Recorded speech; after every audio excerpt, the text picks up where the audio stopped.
आणि रस परिवार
पंथातील ज्येष्ठ श्रेष्ठ वंदनीय आचार्यगणांच्या मंगलमय उपस्थितीमध्ये श्री चक्रपाणी महाराज की जय, श्री गोविंद प्रभु महाराज की जय, भगवान श्री चक्रधर स्वामी की जय। शास्त्रीजी कपाटे श्री कृष्णा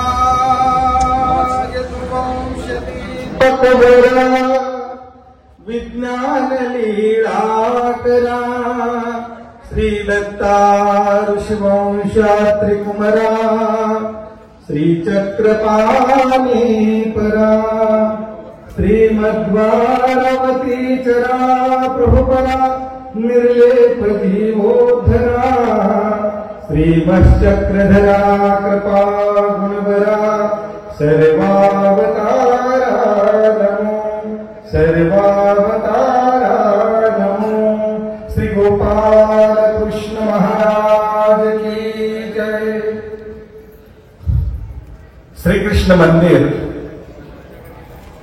48वा वर्धापन दिन महोत्सव आणि या महोत्सवाच्या निमित्ताने अशा या ज्ञानसत्राच्या अध्यक्षस्थानी विराजमान असलेले पारिमान्यालय कुलभूषण आदरणीय श्रद्धेय परमपूज्य परमादरणीय पट्टाधीष्ठित महाराजाचार्य सत्यश्री माणिकर बाबाजी शास्त्री महानुभाव सावधान, या संपूर्ण कार्यक्रमाचे कार्यक्रमाध्यक्ष आदरणीय श्रद्धेय परमपूज्य परमादरणीय महंत श्री कान्हीराज बाबाजी महानुभाव देहरादून जाणीतदेव,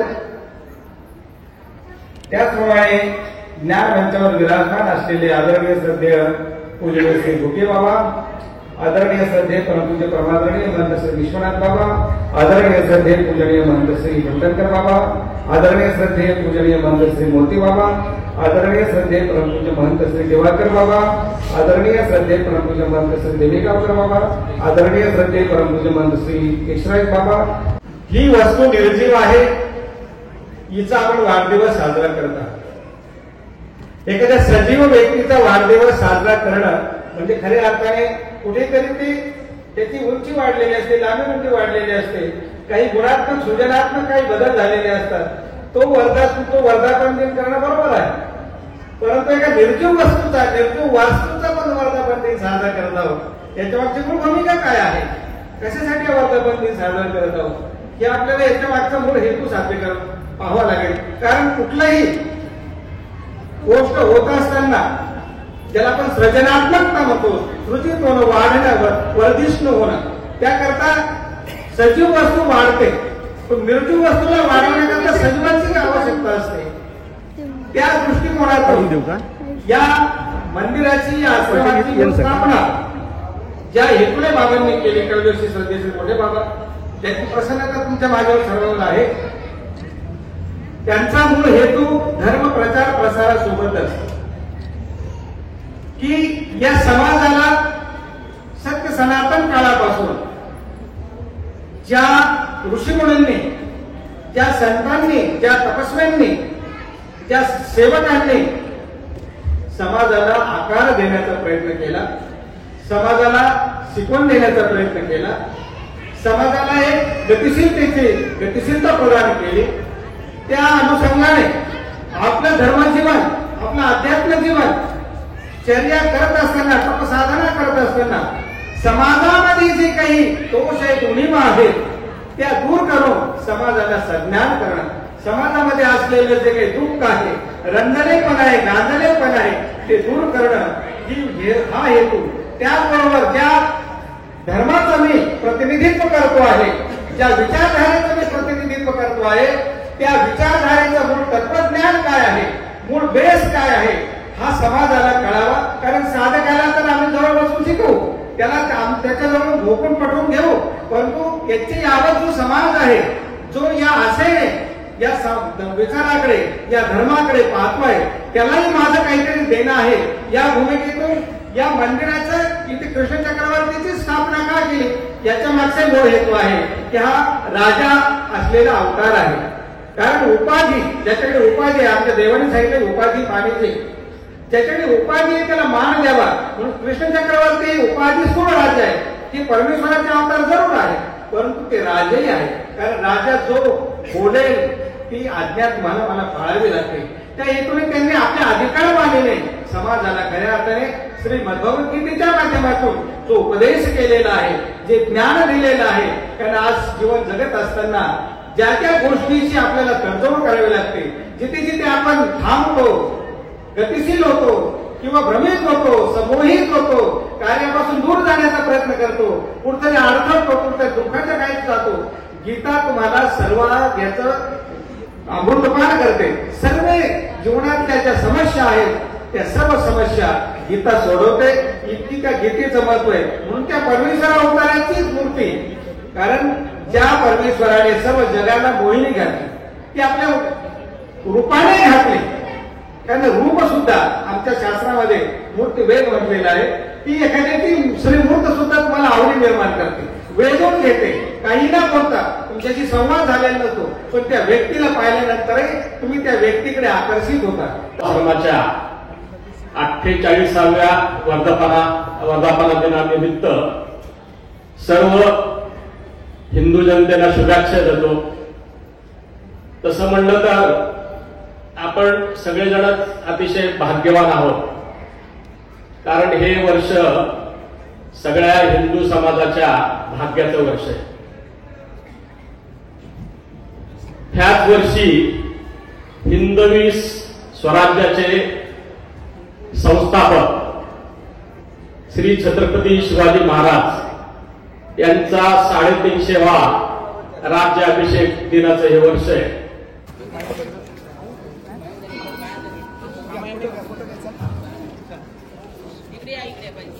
या ज्ञानसत्रामध्ये निरूपणाचा जो एक परंपरा आहे, जो एक धागा आहे, हा आपण पुढे नेऊया. संन्यास दीक्षा विधी या ठिकाणी संपन्न झालेली आजीवन असणार आहे.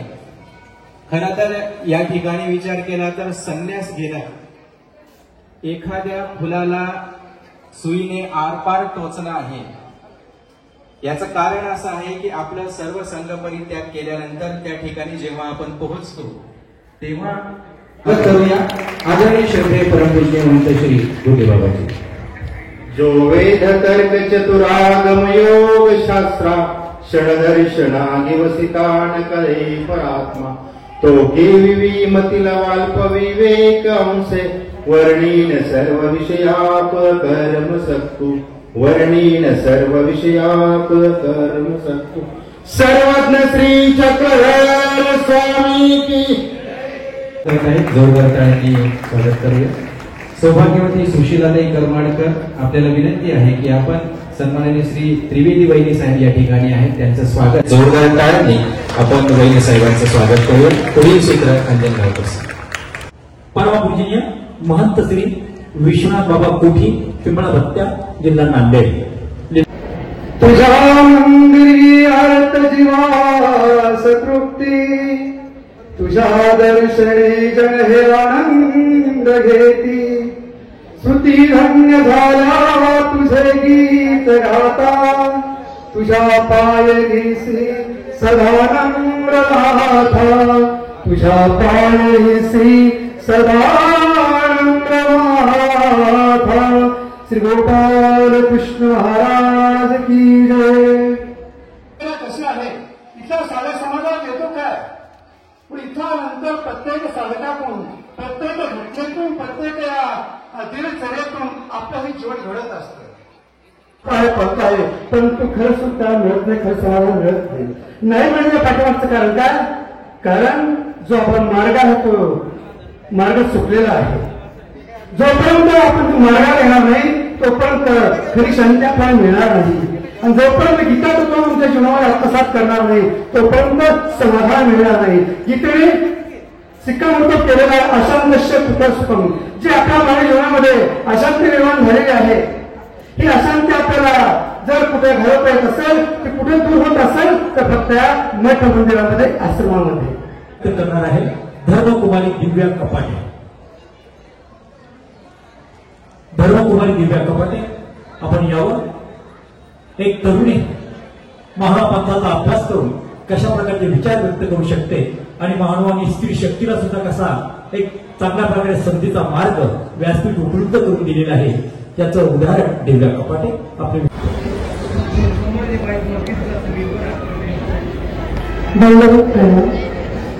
तुझं विनवज देवा रक्षिता कोण आहे, सकळ जन विसावा बंधु तू बाप माये. कवन गत करीसी कवन ठायास नेसी, जय जय ऋषिकेशी शीललो गर्भवासी. श्री गोपाल कृष्ण महाराज की जय. आणि या आनंदामध्ये आमच्या आनंद दुगुणित करण्याकरता आमच्या संभाजीनगर पश्चिम मतदार विधानसभा संघाचे लोकप्रिय कार्यसम्राट आमदार सन्माननीय श्री संजय भाऊ शिरसाट यांचं या ठिकाणी आगमन झालेलं आहे. त्यांचं श्रीकृष्ण मंदिर महागाव प्लस संस्थेच्या वतीने, संभाजीनगर जिल्हा महागाव परिषदेच्या वतीने सहर्ष स्वागत.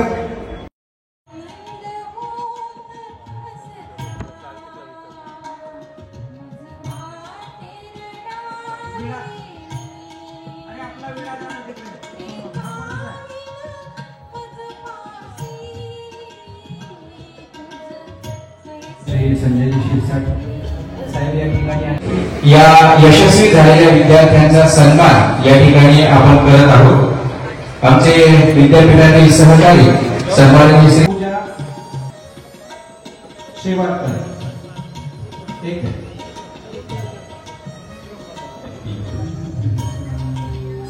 छत्रपती संभाजीनगरचं भव्य नेतृत्व आदरणीय श्रद्धेय परमपूजनीय दत्तराज शास्त्रीजी जामोदेकर यांची सत्शिष्या मुरवी हुसनाई, महंत भास्कर बाबा, नागराज बाबा महानुभाव वक्तृत्व स्पर्धेचं प्रथम पारितोषिक जोरदार टाळ्यांनी कौतुकया कुमारी पूजा शेवाटकर उर्फ धर्मकुमारी पूजा गुरु दादेराज बाबाजी धाराशिवकर, बदनापूर जिल्हा जालना, महानुभाव पंथातील प्रसिद्ध वक्ता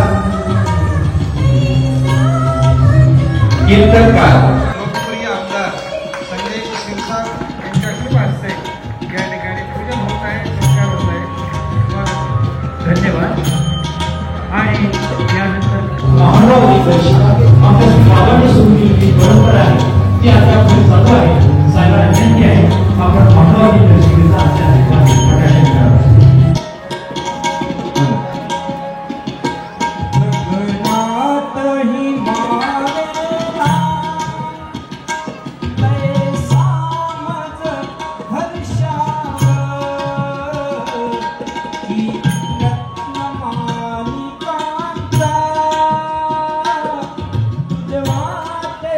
वर्षा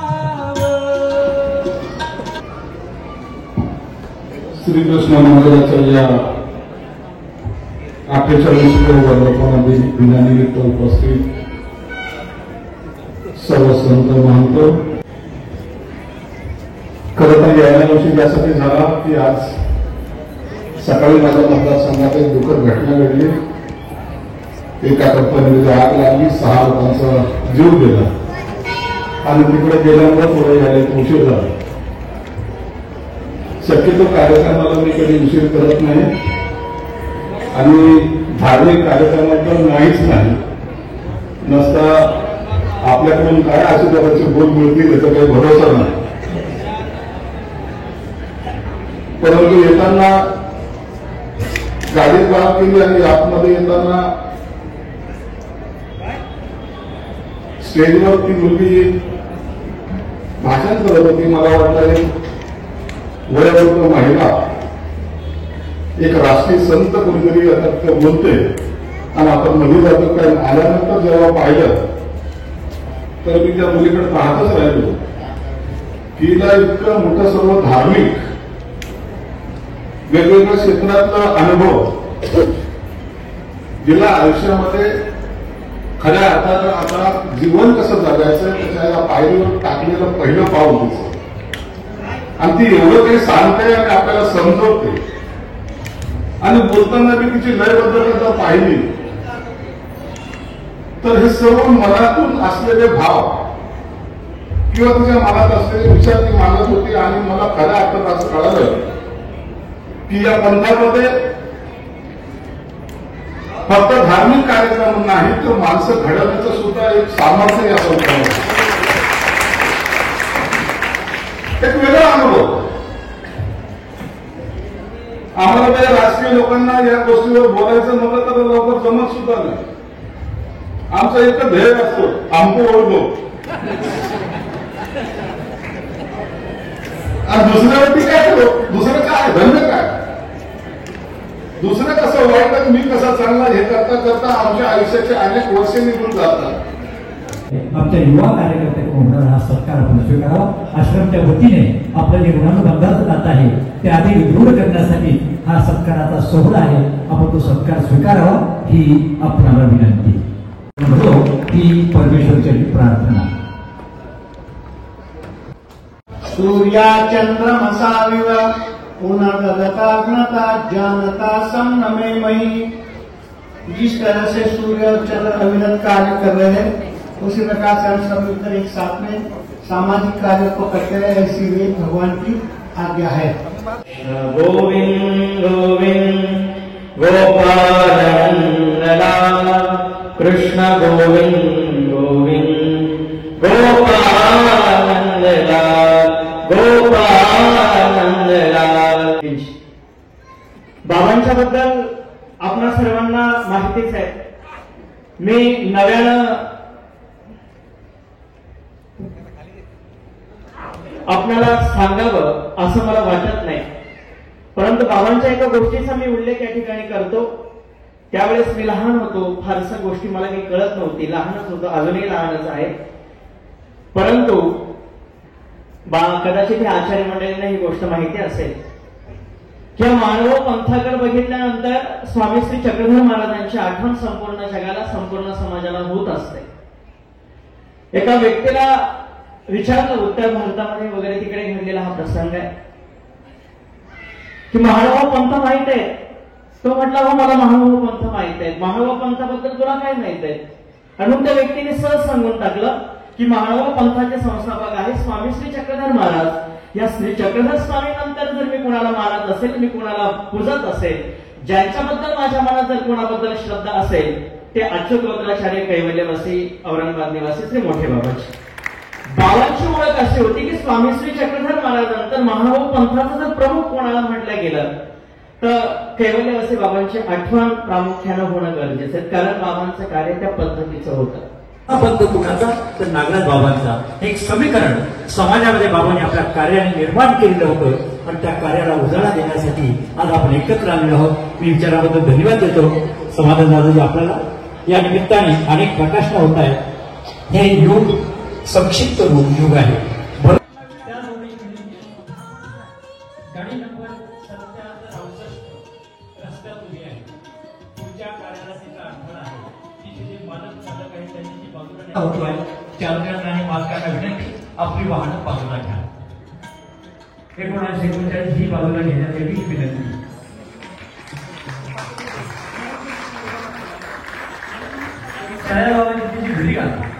एकूण सगळे वर्णन तिच्या बोलण्यात होतं. प्रेरणा क्षीरसागर जोरदार टाळ्यांनी स्वागत करूया, कौतुक करूया. धन्यवाद. त्या प्रसंगाच्या निमित्ताने द्याव्यात, आपले विचार व्यक्त करावे ही विनंती. आध्यात्मिक संस्कृति का हमेशा यही प्रधान कर्तव्य रहा है कि आत्मा का कल्याण कर लेना चाहिए. सांसारिक पदार्थों से प्राप्त हुए सुख क्षणभंगुर एवं अनित्य है. अतः चिरस्थायी सुख की खोज करना ही मनुष्य जीवन का पहला कर्तव्य है. इस चिरस्थायी सुख के लिए ऋषि मुनियों ने घोर तपस्या की, शुद्ध मन से परमात्मा का नामस्मरण चिंतन किया. परमात्मा का सुख प्राप्त करने के लिए राजाओं ने राजपाट का त्याग किया. गृहस्थाश्रमियों ने भी धन पुत्र मोह आदि का त्याग करके ईश्वर का आनंद प्राप्त करने का प्रयत्न किया. ईश्वर प्राप्ति के लिए तो प्रथम मन शुद्ध होना चाहिए. मन जब शुद्ध होगा तभी हमसे ईश्वर चिंतन हो सकेगा. शुद्ध मन मुक्ति का निमित्त होता है और अशुद्ध मन बंधन का कारण बनता है. इसलिए मन को शुद्ध रखने के लिए सात्विक आहार लेना चाहिए, क्योंकि सात्विक अन्न मनुष्य के मन में सत्व गुण उत्पन्न करता है, राजस अन्न रजोगुण को उत्पन्न करता है और तामस अन्न तमोगुण को उत्पन्न करता है. सारांश ये है कि अन्न के प्रभाव के अनुसार ही मनुष्य के मन में विचार उत्पन्न होते हैं और उन विचार के अनुसार ही मनुष्य कर्म करता है और किए हुए कर्म का फल भी मनुष्य को भोगना पड़ता है. अतः मन को शुद्ध रखने के सात्विक आहार देना चाहिए. परमात्मा की भक्ति करने वाले 4 प्रकार के भक्त होते हैं. वे हैं आर्त भक्त, जिज्ञासु भक्त, अथार्थ भक्त और ज्ञानी भक्त. आपण सगळेजण ऐकत आहात. प्रत्येक गुणवान व्यक्तीच्या मुळाला पाणी घातलं आणि त्याला एक मोठी पालवी, एक टवटवीतपणा आलेला आहे. आणि खरं तर म्हणून बाबांच्या प्रती आपण सगळ्यांनी कृतज्ञता व्यक्त केली पाहिजे की तू घातलेस पाणी कायम मुळास माझ्या, तू घातलेस पाणी कायम मुळास माझ्या, बहुधा म्हणून आला दरवळ फुलास माझ्या, बहुधा म्हणून आला दरवळ फुलास माझ्या. हा जो काही महानंदेपासून चालत आलेली आहे या पूर्व परंपरेचं निर्वहन एक सशक्त नेतृत्व पाणीकर बाबांची आपल्याला विनंती आहे, आपण आपला अध्यक्ष भाषण या सभेत व्यक्त करावं. धन्यवाद. 48वा वर्धापन दिन साजरा होत असताना एक मनाचा आनंद आहे. 48 वर्ष या कार्याला पूर्ण होत आहेत हा एक आनंद आहे. नुकतंच प्रास्ताविकामध्ये आदरणीय संतोष मुनी शास्त्रीजी यांनी सांगितलं की सजीवांचा वाढदिवस जोपासून निर्जीवांचा वाढदिवस कसा करायचा आणि त्याचंही विश्लेषण त्यांनी अतिशय सुंदर केलं. परंतु हा वाढदिवस, हा वर्धापन दिन एका वेगळ्या अर्थाने आपण घेतला पाहिजे. मागचं जे वर्ष झालं त्या वर्षभरामध्ये आपण समाजासाठी काय देऊ शकलो, या संस्थेसाठी काय जोडू शकलो, या संस्थेला आपण किती पुढे नेलं याचा लेखाजोखा करण्याचा आजचा दिवस. आणि पुढील वर्षामध्ये आणखी आपण वेगाने धर्मकार्य या संस्थेच्यासाठी, या संस्थेच्या हितावर असं आपण काय कार्य करू शकू याचा विचार करण्याचा आजचा दिवस आहे. आणि म्हणून हा वर्धापन बाबांनी सुरू केला तो एवढ्यासाठीच आहे. अतिशय छान विचार आजच्या सभेमध्ये मांडले गेले. खरं तर मी या संस्थेचा सदस्य असल्यामुळे मी आणि दिवाकर बाबा या संस्थेचे सदस्य आहे, पण अध्यक्षपद माझ्याकडे सोपवलं. सदस्यांकडे सोपवायचं असं संयम असतो, परंतु सोपवलं संतोष कुठला तरी हेतू नाही,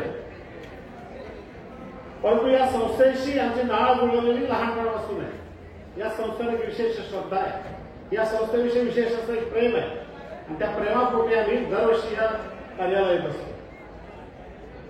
ती परंपरा समर्थपणे तपस्वी आतेबाईंनी सांभाळलेली आहे. बाबाजींनी अनेक वर्ष माणसं जोडण्याचं काम केलेलं आहे. त्या माणसांना धरून ठेवण्याचं काम, त्या माणसांना सांभाळण्याचं काम खऱ्या अर्थाने तपस्वी आतेबाईंनी केलेलं आहे आणि त्यामुळे आताजींचं कार्य अतिशय महत्वाचं. आताबाई सदैव अहर्निश या संस्थेच्या सेवेसाठी आणि या संस्थेच्या उद्धारासाठी सदैव कार्यरत आहे आणि मग आताबाईंसाठी आपल्याकडे शब्द नाहीत, त्यांच्या कार्यासाठी शब्द आपल्याकडे नाहीत असे आदरणीय तपस्वी आताबाईजी. यानंतर एक वक्ते इथे बोलले विश्व हिंदू परिषदेचे काय बारगटे साहेब ना, हा अतिशय सुंदर त्यांनी विषय मांडला. 500 वर्षापूर्वी या भारतावर काही आक्रांत आले आणि आक्रांत आल्यावर त्यांनी प्रथमदा बघितलं, भारताचा अभ्यास केला की ही सर्व धर्मप्रवण माणसं, धर्माला मानणारी माणसं आहेत आणि मग जर यांच्या धर्माला जर आपण आहात केलं तर आपण यांच्या चांगल्या प्रकारे राज्य करू शकतो. तेव्हा त्यांनी असा विचार केला की या भारतीय जनमानसामध्ये शिव, राम आणि कृष्ण या तिघांनी संपूर्ण भारत व्यापून टाकलेला आहे. काही भागाला राम असतील, काही भागाला कृष्ण असतील, काही भागाला शिव आहे. या शिव आणि राम आणि कृष्ण या तिघांनी संपूर्ण भारत व्यापून टाकलेला आहे. यांच्या जर प्रमुख धर्मस्थळावर आपण आघात केला तर संपूर्ण हा समाज सदैव आपला गुलाम राहील. या हेतूने त्या काळी काशी असेल, मथुरा असेल आणि अयोध्या असेल या तीनही ठिकाणी आघात केला आणि याला उद्ध्वस्त करण्याचा प्रयत्न केला. परंतु 500 वर्ष होऊन सुद्धा जरी ते ढाचा उद्ध्वस्त झालेला असेल तरी सुद्धा 500 वर्षानंतर सुद्धा भारतीय मनामध्ये या तीनही महापुरुषांनी, या तीनही देवतांनी आपलं स्थान अखंड ठेवलं आणि या स्थानासाठी लाखो हिंदूंनी आपलं बलिदान दिलेलं आहे.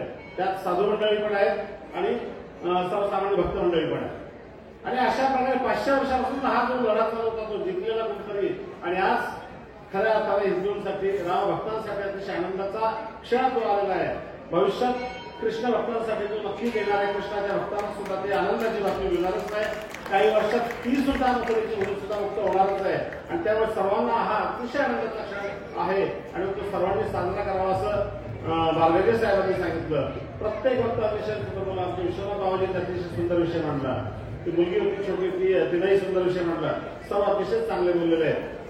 महानव संप्रदायाचं वैशिष्ट्य चांगल्या बोलण्यावर झालंय. विश्वनाथ बाबांनी एक कथा निळा सांगितली की स्वामी कसं बोलायचे.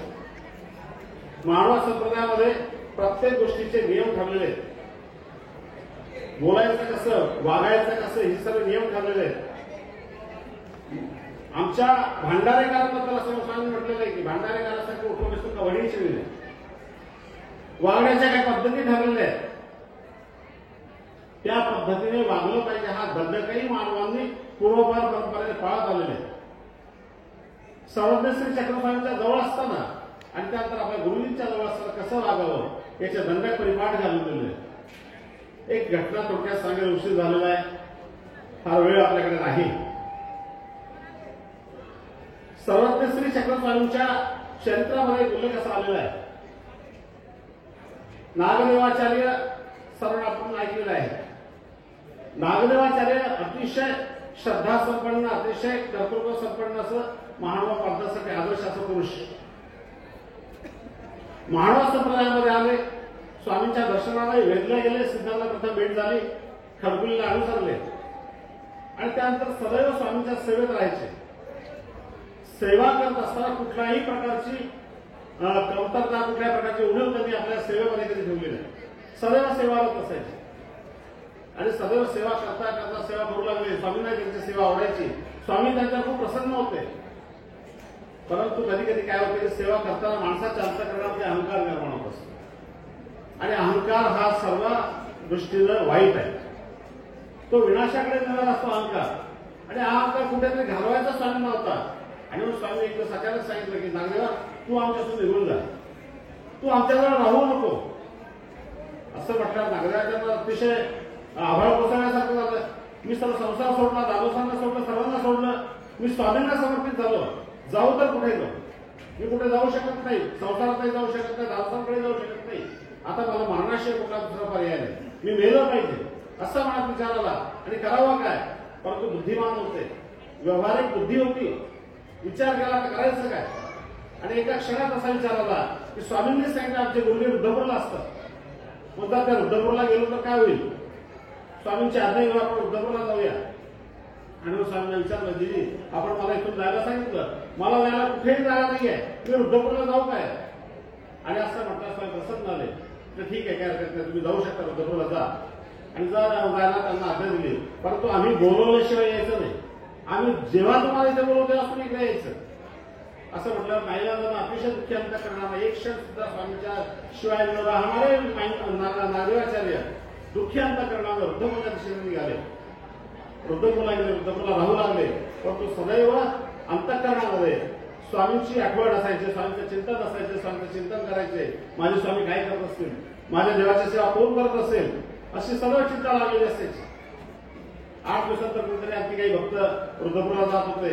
स्वामींनी सांगितलं तिथे जा, त्यांना तिथे नागदेव नावाचे एक भक्त तुम्हाला भेटतील, त्यांना भेटा आणि त्यांना सांगा इकडे काही चिंता करू नका, इकडे सर्व व्यवस्थित चाललंय, तुम्ही तुमच्या शांततेत तिथे राहा, येऊ नका. त्याप्रमाणे भक्त गेले, त्यांनी त्यांना सांगितलं इथेच थांबा, कुठे जाऊ नका, असा आदेश स्वामींचा तुम्हाला आहे. कारण दुःखी झाले की माझा देव मला बोलवणार नाही. मला असं वाटत होतं की माझ्याशिवाय माझ्या देवाचं काहीच चालत नाही.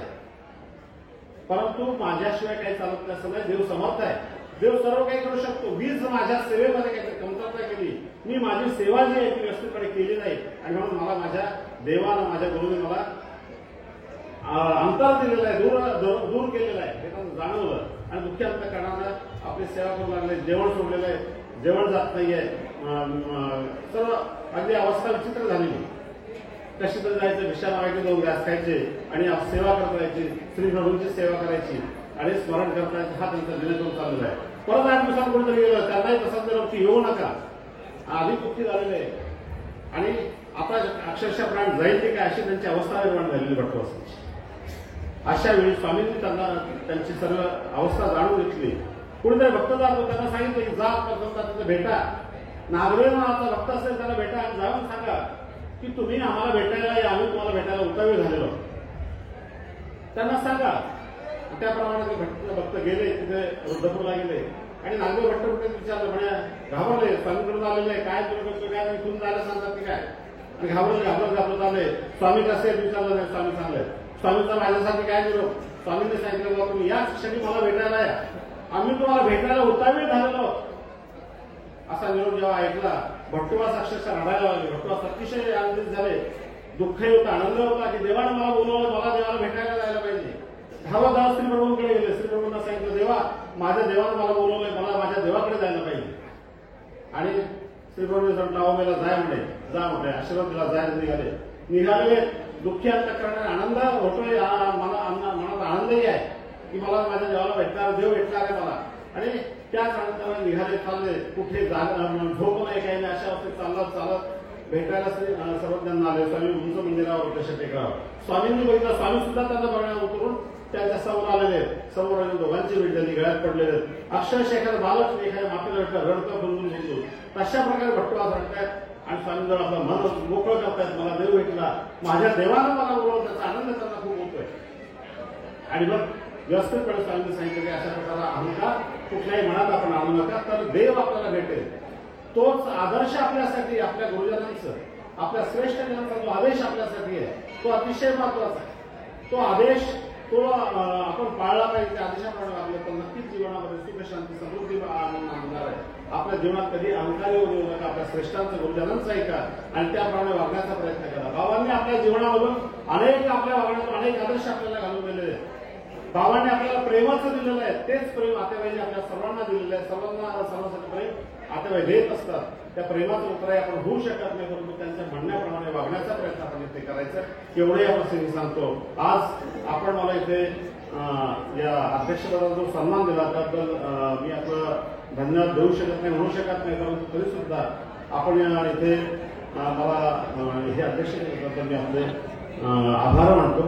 आपण आद्य आचार्य श्री नागदेवाचार्यांच्या चरित्रातला हा जो हृदय क्षण आहे, अर्थ, जिज्ञासा आणि परमेश्वरासाठीची तळमळ या प्रसंगातून आपण जी व्यक्त केली ती खऱ्या अर्थाने आदर्श भक्त कसा असावा याचे चित्र आपण सर्वांच्या समोर व्यक्त केलं. श्री मोठे बाबांच्या बद्दल आपण जे शब्द वापरले गौरवपूर्वक ते सदैव मननीय आहे. आपल्या विचाराबद्दल, आपल्या उपस्थितीबद्दल आणि आपण अध्यक्षपद भूषवले या सभेचं याबद्दल आम्ही आपले श्रद्धाशी ऋणी आहोत. धन्यवाद. श्रीकृष्ण मंदिर 48वा वर्धापन दिन महोत्सव या ठिकाणी संपन्न होतो आहे. सुजन हो अत्यंत सुंदर अशी ही धर्मसभा या ठिकाणी संपन्न झालेली आहे. श्रीकृष्ण मंदिर महानुभाव आश्रम ट्रस्टच्या वतीने या धर्मसभेसाठी म्हणून ज्यांनी अध्यक्षस्थान भूषवलं असे आदरणीय श्रद्धेय परमपूजनीय पट्टाधिष्ठित महाराजाचार्य आचार्य प्रवर पारिमांडल्य कुलभूषण श्री मोठे बाबाजींचं सर्वप्रथम मी मनपूर्वक आभार व्यक्त करतो. प्रवर श्री कान्हेराज बाबाजी देहरादून बाबांनी एवढ्या वयामध्ये सुद्धा या ठिकाणी आपली उपस्थिती दर्शवून अत्यंत मोलाचं असं मार्गदर्शन केलं. बाबांचं मी करबद्ध वंदन करून खरं तर आभार प्रदर्शन करतो. यानंतर आदरणीय श्रद्धेय परमपूजनीय महंत श्री भुगे बाबाजी श्रीरामपूर सर्व ज्या समित्या आहेत, सर्व मंडळं आहेत, सर्वांचे मनपूर्वक आभार व्यक्त करतो आणि हा कार्यक्रम या ठिकाणी संपला असं मी जाहीर करतो. यानंतर भोजन केल्याशिवाय कोणीही जायचं नाही.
चला घ्या